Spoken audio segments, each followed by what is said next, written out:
एक अनोखी परंपरा, एक दिन के लिए गांव छोड़ वनवासी बनते हैं लोग। कुशीनगर के नेबुआ नौरंगिया ब्लॉक के रायपुर खास गांव का टोला चंदन बरवा के लोगों के लिए चैत्र रामनवमी का दिन बहुत खास होता है। सैकड़ों 100 साल पुरानी परंपरा को निभाते हुए एक गांव के लोग गांव छोड़ बगीचे में टेंट तान कर पूरा दिन व्यतीत करते हैं और एक दिन के लिए वनवासी का जीवन व्यतीत करते हैं।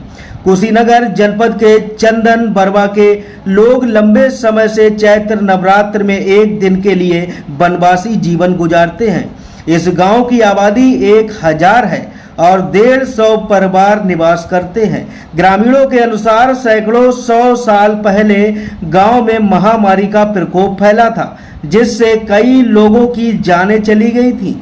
गांव के लोग बहुत परेशान थे और इलाज का कोई असर नहीं हो रहा था। इसी बीच गांव में एक महात्मा भिक्षाटन के लिए आए। ग्रामीणों ने बताया कि उन्होंने इसे दैवीय साप बताया। उन्होंने उपाय सुझाया कि गांव के लोगों को चैत्र नवरात्र में एक दिन गांव से बाहर रहना पड़ेगा। ग्रामीण इस बात पर राजी हो गए।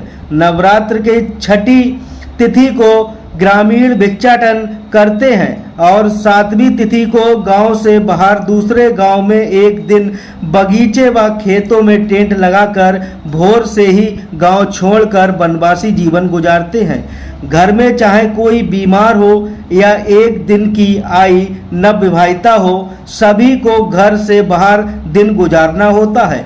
इतना ही नहीं, गांव के पशुओं को भी लेकर साथ चले जाते हैं। सभी लोग दिन में सतुआ भुजा खाते हैं और रात में भोजन बनाते हैं। भिक्षाटन में मिले अनाज और पैसे से अगरबत्ती कपूर जलाकर प्रार्थना करते हैं। लगातार खबरों के लिए हमारे चैनल न्यूज 7 यूपी को सब्सक्राइब अवश्य करें। बहुत पहले सदियों से जो हमारे पूर्वज थे बताते थे कि कभी इस गांव में एक हैजा नामक बीमारी आई थी, जिसमें कई लोग एक्सपायर कर गए थे। तो उसको उसी समय एक साधु महात्मा कहीं से पधारे। उन्होंने इस तरह का काली जी के स्थान पर बैठ करके कोई अनुष्ठान वगैरह जो भी किया होगा, और उनके बताए अनुसार कि गांव के जितने ग्रामवासी हैं एक दिन अपने पूरी ग्राम सभा को छोड़ करके किसी अन्यत्र किसी ग्राम सभा में जा कर के बसेंगे, रहेंगे। अपना सुबह खाना पीना जो भी है वो ले करके लोग चले आते हैं, जो रात का बना रहता है। घर में चूल्हा नहीं जलेगा सुबह के समय में, ना घर के पानी कोई पिएगा।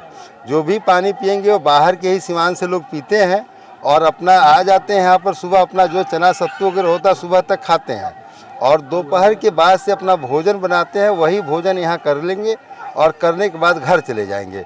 फिर दोबारा शाम को भी किसी के वहाँ चूल्हा नहीं जलेगा।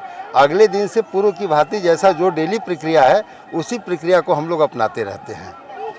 धार्मिक मान्यता माने तो हिंदू और मुसलमान, ये हिंदू मुसलमान, ये गांव में कोई भी बिरादरी हो, हिंदू मुसलमान ऐसा कोई बंटवारा नहीं है। सभी लोग आपस में परस्पर आते हैं और इसको मनाते हैं। इसके एक दिन पहले पूरे गांव के बच्चे जितने हैं वह कई गांव में भीख मांगने के लिए जाते हैं।